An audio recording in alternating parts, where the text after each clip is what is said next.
Bismillahirrahmanirrahim. InsyaAllah kita buka majlis baca Al-Kitab Al-Fatihah. Auzubillahi minasyaitanir rajim. Alhamdulillah. Iyyaka na'budu wa iyyaka nasta'in. Shiratal ladzina an'amta 'alaihim.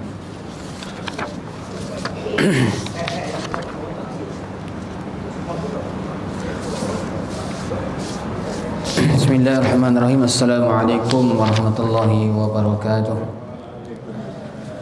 Innal hamdalillah wassalatu wassalamu ala Rasulillah wa ala alihi wa man walah. Nahmaduhu wa nasta'inuhu wa nastaghfiruh wa na'udzu billahi min shururi anfusina min sayyiati a'malina. May yahdihillahu fala mudilla lahu wa may yudlil fala hadiya lahu. Wa nashhadu an la ilaha illallah wa ashhadu anna Muhammadan 'abduhu wa rasuluh. Subhanaka la ilma lana illa ma 'allamtana innaka antal alimul hakim. Rabbi shrah li sadri wa yassir li amri wa hlul 'uqdatam min lisani yafqahu qawli. Rabbi zidna 'ilman warzuqna fahman.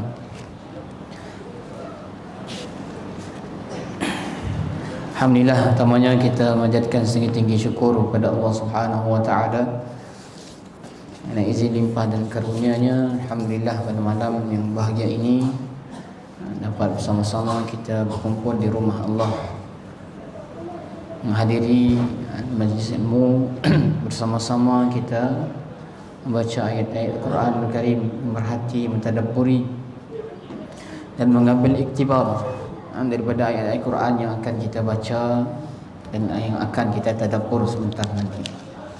Salawat dan salam kepada Nabi Muhammad sallallahu alaihi wasallam, dengan besar Nabi ikutan kita, idola kita, yang mana telah mengorbankan seluruh kehidupannya untuk menyebarkan risalah Islam sehingga sampai kepada kita semua. Alhamdulillah. Puan dan dirahmati Allah, kita sambung kajian tadabbur kita pada malam ini. Surah yang baru. Yang terakhir kita dah selesai surah At-Tariq, yang mana sedikit ulangan di awal ataupun di akhir surah At-Tariq ini Allah Subhanahu wa taala memberikan ancaman terhadap orang-orang kafir yang mendustakan Allah Subhanahu wa taala, mendustakan Rasul sallallahu alaihi wasallam dan menolak Al-Quranul Karim. Allah sebutkan bahawa sesungguhnya Al-Quran itulah al-fasl wa ma huwa bil hazl innahum yakiduna kaida wa akidu kaida famahilil kafirina amhilhum ruwaida. Dan di akhir surah Allah Subhanahu wa taala sebutkan bahawa kerana itu sungguh mereka orang-orang kafir merencanakan tipu daya yang jahat, dan aku pun membuat rencana tipu daya yang jitu.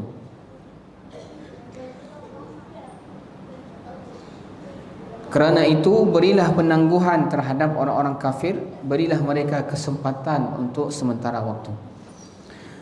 Tunggulah mereka dan janganlah engkau mendoakan mereka hancur, serta jangan kamu terburu-buru untuk mendoakan mereka. Ridalah dengan apa yang sedang diatur oleh Allah Subhanahu wa taala untukmu dalam urusan-urusan mereka. Kemudian Allah Subhanahu wa taala mengulang makna tersebut dengan tujuan mubalaghah. Maksud dari firman Allah ini bahawa tunggulah mereka sebentar dan kamu akan melihat siksa yang akan menimpa mereka. Jadi ini adalah ancaman yang keras yang diberikan kepada orang-orang kafir yang menolak Rasulullah sallallahu alaihi wasallam. Sesungguhnya mereka melakukan tipu daya kepada Nabi. Mereka lakukan penistaan terhadap Nabi. Mereka lakukan berbagai langkah dan usaha untuk menolak dakwah Nabi. Ketahuilah bahawa Allah Subhanahu wa taala pun memiliki rancangan yang jitu. Bagaimana Allah Subhanahu wa taala mengangkat nanti kedudukan Nabi sallallahu alaihi wasallam dan memenangkan dakwah Nabi Muhammad sallallahu alaihi wasallam. Jadi di sini Allah Subhanahu wa taala perintahkan Nabi, jangan engkau khawatirkan mereka. Biarkan mereka dengan tipu daya mereka. biarkan mereka dengan segala perancangan mereka. Sesungguhnya aku ada perancangan yang jitu, dan aku akan, istilahnya Allah akan menolong Nabi Muhammad sallallahu alaihi wasallam. Jadi surah At-Tariq ini secara tidak langsung memberi dukungan, sokongan dan hiburan kepada Nabi Muhammad sallallahu alaihi wasallam. Masuk surah yang baru malam ini, surah Al-A'la. Surah Al-A'la, surah Makkiyah ini mempunyai 19 ayat, 19 ayat, dan di antara surah yang terawal turun kepada Nabi Muhammad sallallahu alaihi wasallam. Dalam riwayat ada menyebutkan surah ini adalah surah yang ke-7 ataupun ke-8 yang turun kepada Nabi Muhammad sallallahu alaihi wasallam di awal dakwah Nabi Muhammad sallallahu alaihi wasallam. Jadi oleh itu dikategorikan sebagai surah Makkiyah yang turun sebelum hijrah. Dinamakan surah Al-A'la kerana dimulai dengan firman Allah Subhanahu wa taala, sabbihisma rabbikal a'la. Maksudnya menyucikan Allah Azza wa Jalla dari segala kekurangan dan menyifatinya dengan seluruh sifat-sifat mulia dan agung. Allah adalah maha tinggi dari segala sesuatu. Surah ini juga dinamakan dengan surah Sabbih. Selain surah Al-A'la juga disebut dengan surah Sabbih.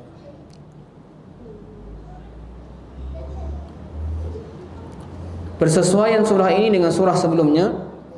Surah ini berkaitan dengan surah sebelumnya, di mana surah At-Tariq menyebutkan tentang penciptaan manusia dan permulaan penciptaan tumbuh-tumbuhan.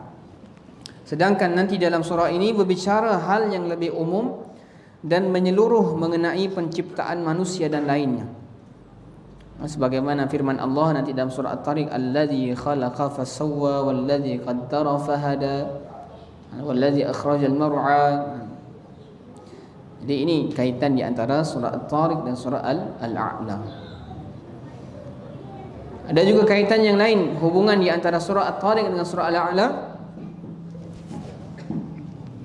Sebagaimana di dalam surah At-Tariq, di akhirnya Allah Subhanahu wa taala sebut, biarkan mereka dengan tipu daya mereka, biarkan mereka.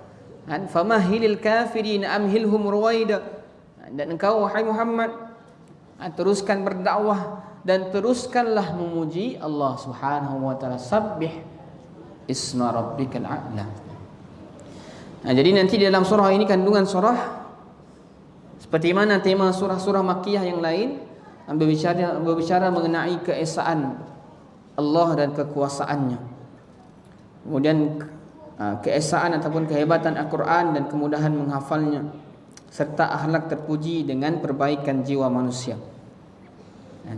Ya, itu di antara intipati ataupun kandungan surah Al-A'la. Keutamaan surah diriwayatkan dari Bukhari dan Muslim bahwasanya Rasulullah SAW bersabda kepada Muaz, halla salaita bisabbisma rabbikal a'la, sabbih isma rabbikal a'la wasyamsi wa duhaha wal laili idza yaghsha. Jadi ada perintah, maksudnya daripada Nabi sallallahu alaihi wasallam.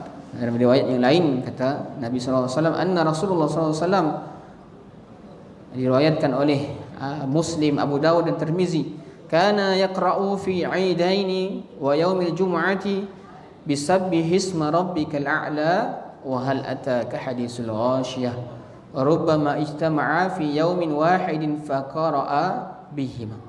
Bahwasanya Rasulullah SAW membaca dalam solat 2 hari raya dan solat Jumat dengan surah Al-A'la dan surah Al-Ghashiyah. Dan boleh jadi solat hari raya dan solat Jumat berkumpul dalam satu hari, maka beliau membaca kedua surah tersebut. Jadi ini menjadi satu sunnah Nabi SAW ketika solat hari raya dan juga solat Jumat. Sunnahnya dibaca apa? Surah Al-A'la, surah Sabbih isma rabbikal a'la. Itu kalau kita perasan, kalau hari raya Yang jadi imam kadangnya bawa surah Al-A'la dan bawa surah Al-Ghasyiyah.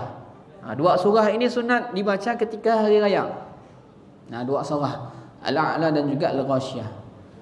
Juga disunatkan dibaca ketika apa? Hari Jumaat. Hari Jumaat. Yang imam. Ataupun dalam hadis yang lain, kana Rasulullah SAW yaqra'u fil witri bisabbihi isma rabbikal a'la wa qul ya ayyuhal kafirun wa qul huwallahu ahad. Rasulullah SAW dalam salat witir membaca surah Al-A'la, Al-Kafirun dan Al-Ikhlas. Aisyah menambahkan bahawa Rasulullah SAW juga membaca surah Al-Alaq dan An-Nas. Jadi dalam surah witir pun sunnahnya kita untuk sebaiknya membaca surah Al-A'la. 3 rakaat tadi, rakaat pertama kita baca surah Al-A'la. Rakaat kedua kita baca surah apa? Al-Kafirun. Rakaat ketiga kita baca surah apa? Al-Ikhlas. Ataupun kadang kita baca 3 kul di 3 rakaat yang ketiga. Itu sunnah daripada Nabi Muhammad sallallahu alaihi wasallam. Diriwayatkan dari Ahmad dari Ali radhiyallahu anhu bahwasanya dia berkata Rasulullah sallallahu alaihi wasallam menyukai surah Al-A'la ini. Jadi Rasulullah SAW pun suka dengan surah Al-A'la ini. Jadi mari kita menyukai, maksudnya kita mencari, mengikuti Rasulullah SAW dalam mencintai surah Al-A'la, bahkan seluruh surah-surah dalam Al-Quranul Karim. Di surah ini ialah surah tu di antara surah yang famous, Al-A'la, surah yang selalu dibaca oleh imam. Kadang surah Al-A'la, Al-A'la, Al-A'la. Cik mengapa? Karena surah tu banyak keutamaannya, bahkan dicintai oleh Rasulullah sallallahu alaihi wasallam. Okey, kita lihat kepada ayatnya satu persatu. Terlebih dahulu kita baca bersama-sama surah Al-A'la ayat 1 sehingga ayat yang ke-8. Boleh buka surah Al-A'la. Ayat 1 sehingga ayat yang ke-8.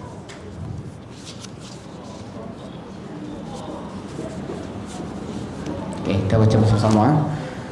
A'udzu billahi minasy syaithanir rajim. Bismillahirrahmanirrahim.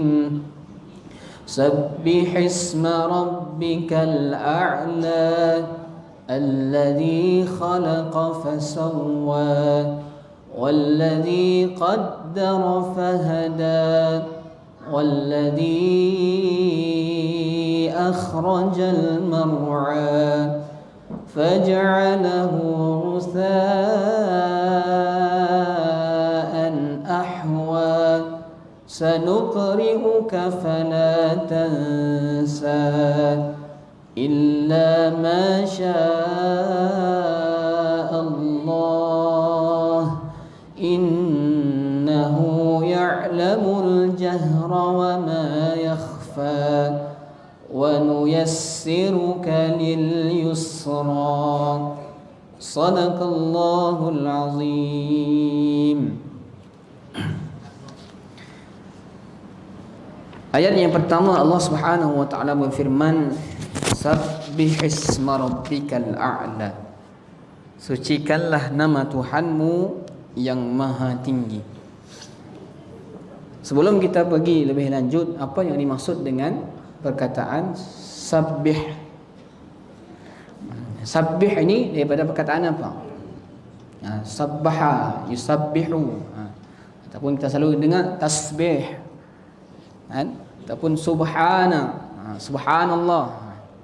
Apa dimaksud dengan tasbih ini? Apa dimaksudkan dengan tasbih ataupun sabbaha? Membawa pengertian tasbih itu maknanya apa? Tasbih. Ketika kita bertasbih, apa yang dimaksudkan dengan tasbih?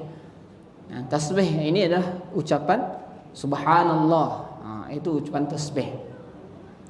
Iaitu apa? Ucapan yang menyucikan Allah Subhanahu wa taala dari segala sesuatu, sifat-sifat ataupun af'al-af'al yang tidak layak bagi Allah, yang tidak menyempurnakan Allah Subhanahu wa taala. Jadi ketika kita bertasbih maksudnya kita menyempurnakan ataupun menyucikan Allah Subhanahu wa taala daripada apa-apa sifat yang tidak layak baginya. Subhanallah. Kita sebut subhanallah. Maksudnya apa? Kita menyucikan Allah daripada apa-apa sifat yang tidak layak bagi Allah Subhanahu wa taala. Tasbih juga disebut dengan tanzih. Tanzih ini maksudnya penyucian. Sabbih. Perkataan tasbih ini ataupun sabbaha ini dalam Al-Quran ada beberapa surah yang dimulai dengan perkataan tasbih ini. Antaranya surah Al-Isra, subhanallazi asra bi'abdihi, dimulakan dengan perkataan tasbih subhana. Dan ada dimulakan dengan perkataan tasbih dalam bentuk yang lain, sabbahalillah. Ini dalam fi'il madhi. Kalau tadi subhana itu dalam masdar, dalam bentuk kata asalnya. Ada dalam bentuk kata sabbihisma rabbikal a'la. Dalam ayat ini, surah ini bentuk perintah, sabbih, sucikanlah. Dan ada juga yang surah yang dimulai dengan yusabbihu lillah, fi'il mudhari ataupun kata kerja yang menunjukkan sedang berlaku, yusabbihu lillah. Jadi kalau dihitung dalam 7 surah, ada 7 surah yang dimulai dengan perkataan tasbih. Salah satunya surah Al-A'la ini. Jadi apa yang Allah Subhanahu wa taala inginkan daripada ucapan tasbih ini? Sabbih adalah satu pernyataan ataupun nyatakan, sempurnakan ataupun declarekan kemahasempurnaan Allah Subhanahu wa taala. Menyucikan Allah Subhanahu wa taala dari sifatnya, af'alnya, ketentuannya, daripada apa-apa yang tidak layak bagi Allah Subhanahu wa taala. Ini tasbih. Oleh itu ketika dalam surah Al-Isra dimulakan dengan ayat subhanallazi, maha suci Allah. Kenapa dimulakan dengan ayat subhanallazi, maha suci Allah? Surah Al-Isra ini tentang di awal surah tadi menceritakan tentang apa? Tentang perjalanan Nabi Isra dan Mi'raj. Subhanallazi asra bi'abdihi lailan minal masjidil haram ila al-masjidil aqsa. Yang mana peristiwa ini menjadi satu keganjalan di antara orang-orang yang ada di sekitar Rasulullah SAW di zaman dahulu, zaman Nabi ketika itu. Ketika mereka mendapat tahu bahawa Rasulullah SAW Isra dan Mi'raj, ramai di antara mereka yang tidak percaya, ramai yang di antara mereka yang seolah-olah merasa tidak mungkin, mustahil. Oleh itu ayat ini dimulakan dengan subhana, maha suci Allah. Menyucikan Allah maksudnya daripada segala sesuatu yang tidak mampu bagi Allah. Sehingga maksudnya dalam peristiwa Isra dan Mi'raj itu adalah satu kekuasaan, bentuk kesempurnaan Allah Subhanahu wa taala. Dan dimulakan surah itu dengan kita mensucikan Allah daripada segala sesuatu pikiran ataupun segala sesuatu yang menunjukkan ketidaksempurnaan Allah Subhanahu wa taala. Ini yang disebut dengan tasbih. Jadi pentingnya tasbih ini tuan-tuan, untuk kita sentiasa merasakan keagungan, kebesaran dan kesucian Allah Subhanahu wa taala. Oleh itu setelah kita solat, kalau zikir kita setelah kita solat kita ada zikir, dimulakan dengan apa? Tasbih dulu. Subhanallah, subhanallah, subhanallah. Berapa kali? 33 kali. Dia tasbih 33 kali. Sebab apa dia tasbih? Maksudnya dalam hari ini, dalam sepanjang kehidupan kita tadi, sepanjang perjalanan hari kita tadi, sekiranya ada sesuatu yang kita rasa yang tidak patut berlaku, kita rasa macam adakah betul Allah lakukan seperti ini? Patutkah Allah melakukan seperti ini? Apa sahaja ketentuan-ketentuan yang kita merasa seperti tidak adil ataupun sepertinya tidak layak, ketika kita bertasbih, kita menghilangkan segala keraguan tersebut. Kita menyucikan kembali nama Allah Subhanahu wa taala. Subhanallah, subhanallah, maha suci Engkau ya Allah, maha suci Engkau. Sesungguhnya tidak ada yang tidak mampu bagimu ya Allah. Sesungguhnya Engkau yang maha kuasa ya Allah. Tidak ada yang mustahil bagimu ya Allah. Subhanallah, subhanallah. Kita mensucikan Allah Subhanahu wa taala daripada apa-apa perkara yang tidak layak baginya. Perkataan tasbih ini juga kalau kita melihat ciptaan Allah ataupun sesuatu yang luar biasa, kita sebut subhanallah, subhanallah.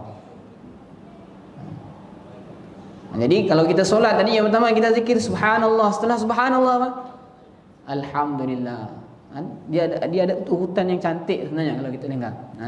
Pertama tadi kita sucikan subhanallah, subhanallah. Bila kita tasbih tadi, kalau kita menghayati tasbih kita, seolahnya kita merasa ya Allah, apa sahaja yang berlaku padaku, sesungguhnya itu semua ketentuanmu. Aku redha, aku pasrah dengan apa sahaja yang Engkau lakukan ya Allah. Tasbih, subhanallah, maha suci Engkau ya Allah. Tidak ada yang Engkau lakukan itu yang tidak layak bagimu. Maksudnya tidak ada perbuatanmu itu yang tidak patut. Maksudnya oleh itu kita tasbih subhanallah, maha suci daripada segala pikiran-pikiran yang memikirkan tentang ketidakmahasempurnaan Allah Subhanahu. Setelah suci pemikiran kita, setelah bersih hati kita menyucikan Allah Subhanahu wa taala, barulah kita bertahmid, alhamdulillah, maha suci ya, alhamdulillah, segala puji bagi Allah. Setelah kita bersihkan hati dengan segala perkara yang sifat-sifat negatif ataupun pikiran-pikiran negatif kita terhadap Allah, barulah kita memuji Allah. Segala puji bagimu ya Allah, yang telah memberikan aku nikmat, yang memberikan aku kehidupan, yang memberikan aku berbagai macam anugerah. Alhamdulillah, alhamdulillah, alhamdulillah. Setelah alhamdulillah kita apa? Allahu Akbar. Allahu Akbar maksudnya apa? Maha besar. Allah maha besar. Maksudnya segala masalah yang ada semuanya kecil. Engkau yang maha besar ya Allah. Engkau yang maha besar. Jadi dalam zikir tadi, urutannya tadi sebenarnya ada tujuannya. Kenapa subhanallah dahulu, alhamdulillah, Allahu Akbar. Nah, ini betapa besarnya zikir subhanallah ini. Ada dalam satu hadis kata Rasulullah SAW, subhanallah walhamdulillah tamla'u bainas sama'i wal ard. Kalimah subhanallah walhamdulillah tadi, dia tamla'u, memenuhi di antara langit dan bumi. Ada yang menyebut subhanallah, kalimah subhanallah wa bihamdihi, kalimah yang ringan disebut tapi berat timbangannya dia di mizan. Kalimatani khafifatani fil lisan saqilatani fil mizan. Dua kalimah yang ringan disebut tapi berat timbangannya di mizan. Apa? Subhanallah bihamdihi subhanallahil azim. Ringan disebut tapi beratnya timbangannya di mizan. Jadi kalimat tasbih ini sebenarnya kalimat yang sangat luar biasa. Setelah kita tasbih, sepatutnya apa yang hadir dalam diri kita? Apa? Ridha. Kita akan lapang, kita akan rasa tenang. Kita terima apa sahaja ketentuanmu ya Allah. Aku terima apa sahaja ketentuanmu, takdirmu, apa yang kau berikan. Itu lahir daripada ketika kita tasbih subhanallah, subhanallah. Bentuk orang yang tidak menyucikan Allah, Bang. Ketika dia mendapatkan satu musibah, kemudian dia berumut, ya Allah, kenapa aku? Kenapa asyik aku je yang kena? Ketika mendapat musibah dia berkata, apa hal? Kenapa ya Allah? Itu bentuk orang yang seolah-olah tidak bersyukur dan tidak menyucikan Allah Subhanahu wa taala dengan segala yang Allah takdirkan. Oleh itu ketika kita tasbih, kita menyucikan segala bentuk fikiran-fikiran yang negatif ataupun apa-apa sahaja yang yang menunjukkan ketidaksempurnaan Allah Subhanahu wa taala. Jadi subhanallah, besarnya kalimat tasbih. Jadi Allah Subhanahu wa taala firman, sabbihisma rabbikal a'la, sucikanlah nama Tuhanmu yang maha tinggi. Sucikanlah Allah dari segala sesuatu yang tidak layak baginya. Kemudian dalam ayat ini Allah Subhanahu wa taala sebutkan sabbih isma rabbikal a'la. Allah sebut sucikanlah nama Tuhanmu. Disebutkan di sini Rabbika, Tuhanmu. Kenapa tidak disebut sabbihillah atau apa? Sabbihillah, sucikanlah Allah. Kenapa tidak disebut nama Allah sekaligus? Para ulama menyebutkan kenapa ketika disebutkan Rabbika. Jadi dalam perkataan Rabb ini ada maksud apa? Apa maksud Rabb? Kita selalu bahaskan kalau kita dalam surah An-Nas, Rabb ini maksudnya apa? Rabb ini adalah yang mencipta. Dialah yang mencipta. Dialah yang Malik, yang memiliki. Dialah yang menguasai. Dialah yang memelihara. Dialah yang apa? Memberikan rezeki. Ini makna-makna yang disebalik kata Rabb. Mencipta, menguasai, memiliki, memberikan rezeki. Dia yang menjaga. Ini disebalik makna Rabb.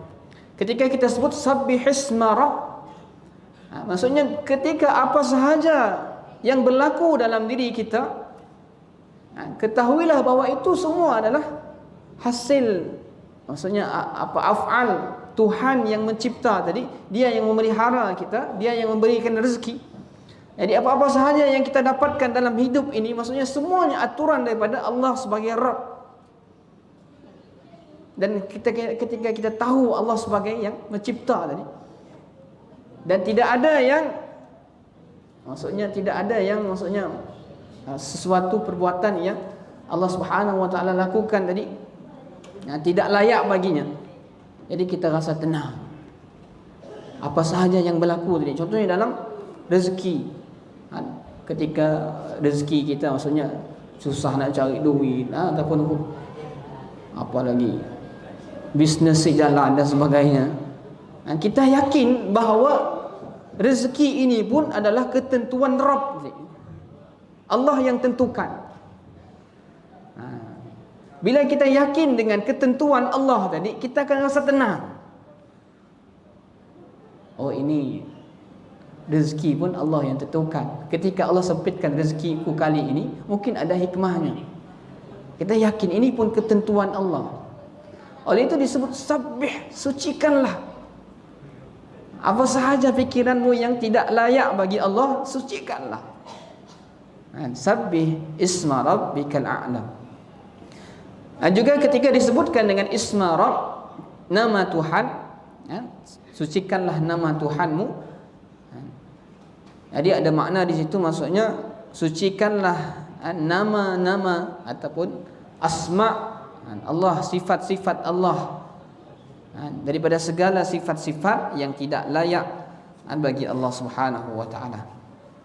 Jadi tadi ketika digunakan nama Rabb, ada hubungan yang kuat di antara Tuhan dengan hamba, berkaitan dengan pengaturan hidup kita, rezeki kita, takdir kita, penjagaan Allah, hukum-hukum dan syariat Allah Subhanahu wa taala, yang semua ini yang Allah berikan kepada kita, maksudnya kita kena terima dengan redha.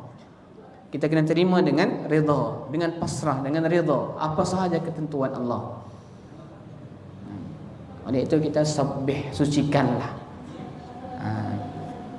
Jadi ada orang yang dia komplain, kenapa hidup aku seperti ini? Kenapa ini berlaku dengan hidupku? Kenapa asyik aku saja? Kenapa susahnya hidup aku? Orang lain senang, aku susah. Kena aku jadi uji, kena orang lain jadi uji. Kena aku duit hilang dicuri orang lain si dicuri. Kena aku yang dapat musibah, kena orang lain si dapat musibah. Jadi itu kerana tidak ada keredaan terhadap apa sahaja ketentuan daripada Allah Subhanahu wa taala. Itu kita kena sucikan, sabbih, sucikan. Allah Subhanahu wa taala Apa yang dia tentukan dalam hidup kita, itulah yang terbaik buat kita. Allah tahu apa hikmahnya, Allah tahu apa yang terbaik buat hamba-Nya. Oleh itu kita kena sucikan, sabbih. Apa sahaja sifat-sifat yang tidak layak bagi Allah, kita sucikan. Kemudian Allah Subhanahu wa taala sebut isim ataupun nama yang tinggi itu al-a'la, disifati dengan berbagai sifat yang menjadi dalil adanya Tuhan dan kekuasaannya bagi orang yang hendak mengetahuinya. Jadi apa sahaja yang Allah Subhanahu wa taala lakukan sebagai Rabb al-a'la, dari Tuhan yang maha tinggi, yang mana kita patut patuh sembah, yang patut kita agungkan, yang patut kita redha dengan ketentuannya. Kenapa? Allah sebutkan dalam ayat yang selanjutnya, allazi khalaqa fasawwa. Kerana dialah Tuhan yang menciptakan lalu menyempurnakan penciptaannya. Jadi Allah Subhanahu wa taala inilah yang mencipta, allazi khalaqa, yang menciptakan. Jadi khalaqa ini menciptakan sesuatu daripada ketiadaan, yang belum ada. Jadi Allah Subhanahu wa taala khaliq, pencipta. Selain Allah semuanya adalah makhluk. Jadi kita, alam ini, semuanya adalah makhluk Allah Subhanahu wa taala. Jadi Allah al-a'la, Rabb yang menciptakan kita. Oleh itu, dengan sebab itu pun dah patut untuk kita sucikan Allah Subhanahu wa taala. Kita patut agungkan Allah Subhanahu wa taala. Kita patut puji Allah Subhanahu wa taala. Kerana apa? Allazi khalaqa fasawwa. Kerana dia yang menciptakan. Dan juga fasawwa, yang menyempurnakan. Kerana Allah Subhanahu wa taala zat yang menciptakan seluruh alam, termasuk manusia, dan menyempurnakan ciptaan manusia dalam bentuk yang paling baik. Fasawwa, yang bentuk yang paling seimbang, yang paling sesuai di antara seluruh organ tubuhnya, menjadikan bentuk manusia dengan tepat tanpa cacat, untuk menunjukkan kesungguhan penciptaannya dari Tuhan yang maha bijaksana, mengatur dan maha mengetahui. Jadi manusia ini, kalau kita lihat dengan penciptaan kita, kalau kita renungi penciptaan manusia ini, sepatutnya kita akan merasa apa? Subhanallah, maha suci Engkau ya Allah. Karena luar biasanya penciptaan manusia ini. Allah jadikan fasawwa, disempurnakan dalam keadaan yang sangat seimbang, bentuk yang paling baik. Pernah saya fikir kenapa tangan ada dua, kaki ada dua, mata ada dua, hidung ada satu, telinga ada dua. Itu semua menunjukkan keseimbangan dan kesesuaian ciptaan Allah yang paling sempurna, yang paling sesuai. Fasawwa maksudnya disempurnakan. Panca indera ini pun diberi Allah Subhanahu wa taala dengan bentuk yang paling sesuai. Ada seorang yang matanya satu, matanya tiga, matanya empat, ada belakang sekali matanya. Telinganya ada tiga. Inilah yang ada dalam tubuh badan kita, inilah bentuk yang paling sempurna. Fasawwa, yang Allah Subhanahu wa taala sempurnakan. Oleh itu dalam ayat Quran Allah sebut wa fi anfusikum, terhadap diri kamu, afala tazakkarun, tidakkah kamu memikirkan? Allah Subhanahu wa taala perintahkan manusia ini untuk lihat dalam diri dia, lihat dan renungkan penciptaan dirinya. Kerana dalam penciptaan diri manusia itu pun menunjukkan kekuatan, kebesaran, keagungan Allah Subhanahu wa taala. Dan kalau kita renungkan kan, kalau surah yang lalu kita dah bahas tentang apa? Tentang macam mana manusia diciptakan daripada apa? Dari setitis mani, setitis nutfah, kemudian menjadi apa? Setitis air ataupun setitis mani, kemudian menjadi segumpal darah, menjadi segumpal daging. Ini proses-proses yang sangat luar biasa. Dan Allah Subhanahu wa taala dah sebutkan dalam Quranul Karim bagaimana proses-prosesnya tadi. Sains baru dapat buktikan proses-proses itu 1400 lebih tahun selepas Al-Quran turun. Al-Quran dah tahu, lebih tahu. Oleh itu ada orang yang mengkaji tentang penciptaan manusia, proses penciptaan manusia ni. Ada saintis yang mengkaji. Ketika dia lihat ada ayat Quran yang menceritakan tentang proses penciptaan manusia ini sebiji sesuai dengan apa yang dia kaji, dia fikirkan ini Al-Quran turun 1400 tahun yang lalu. Dahulu sekedar pun mikroskop, sekedar pun alatan-alatan canggih nak tahu apa yang berlaku dalam tubuh badan manusia ni. Tapi bagaimana Al-Quran tu boleh cerita dengan detail? Akhirnya apa? Masuk Islam. Masuk Islam. Jadi wa fi anfusikum afala tadhakkarun. Terhadap diri kamu tidakkah kamu lihat? Jadi penciptaan diri kita pun adalah satu kejadian yang luar biasa. Allazi khalaqa fasawwa. Dia yang menciptakan kamu dan dia yang menyempurnakan penciptaannya. Jadi ini yang pertama sebab untuk apa? Untuk kita agungkan, untuk kita tasbih, kita sucikan Allah Subhanahu wa taala. Allazi khalaqa fasawwa. Baru yang pertama. Kemudian apa lagi kelak? Kelak kita akan sambung dalam kesempatan yang akan datang. Allah nanti disebutkan lagi apa? Allazi khalaqa fasawwa wallazi qaddara fahada wallazi akhrajal mar'a.